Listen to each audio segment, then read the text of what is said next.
ንግግርሽ ሁሉ ጭቅጭቅ የሚሆንበት ወንድ አለ። ንግግርህ ሁሉ ጭቅጭቅ የሚሆንባት ሴት አለች። አንተ የሰላም ነገር ራሱ ልታወራ ስትል በቃ ጀመርክ ደግሞ ምትል ገና የሰላም ነገር ልታወሪ ስትል ጀመረች ደግሞ የሚላል። እሷ ሰላም ነገርም ታወራ በቃ ጭቅጭቅ ነው። ለምን አንዴ ትጨቃጨቃለች ብሎ ስላመነ እሷ ባትጨቃጨቅም በቃ ትጨቃጨቃለች ብሎ ነው የሚያምነው። አንዴ አይወደኝም ብላ ስላመነች ቢወዳት ራሱ እንደሚወዳት አታምንም። አንዴ አታከብረኝም ብለህ ካመንክ እመነኝ እሷ ብታከብር ራሱ ክብሯ አይታይም። ለአንተ ፍቅሯን ብታሳይ ምንም ብታረግልህ አትረካም፣ አይታይም። ለምን አንዴ አትወደኝም፣ አታከብረኝም፣ አትንከባከበኝም ብለህ ስለምታስብ። አንዴ አላምነውም ብለሽ አይምሮሽን ካሳመንሽው ሰውየው ታማኝ ራሱ ቢሆን በታሪክ አታምኚው።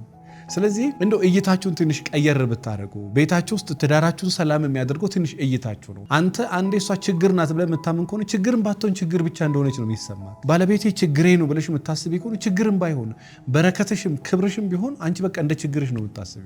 በተቻለ መጠን በመጀመሪያው እይታ ሰዎችን ባታዩ ለማለት ወዳለሁ። ቤታችሁን ሰላም ስለሚያደርግ ነው። ራሴ ላይ መስራት ፈልጋለሁ፣ ራሴን ማስተካከል ፈልጋለሁ፣ የጭቅጭቅ ህይወት ሰለቸኝ፣ የንትርክ የነገር ሰላም አጥቶ መኖር ሰለቸኝ የምትሉ ካላችሁ መልህቅን ምርጫችሁ አድርጉ። የሚገርም መፍትሄ ታገኙበታላችሁ። እንዲሁ ደግሞ ዘወትር ማክሰኞ ነፃ ስልጠና አለ። ራሳችሁ ላይ መስራት የምትፈልጉ፣ ራሳችሁን አፕዴት ማድረግ የምትፈልጉ፣ ራሳችሁን መግራት፣ ራሳችሁን መቃኘት፣ ስሜታችሁ ላይ፣ አእምሯችሁ ላይ፣ ሰውነታችሁ ላይ፣ ባህሪያችሁ ላይ፣ ኮሚኒኬሽን ስኪላችሁ ላይ መስራት የምትፈልጉ ካላችሁ ዘወትር ማክሰኞ አድራሻ መገናኛ ስለሺ ህንፃ 6ኛ ፎቅ ላይ ታገኙናላችሁ። ለበለጠ መረጃ 09774050 ላይ ደውሉ። አመሰግናለሁ።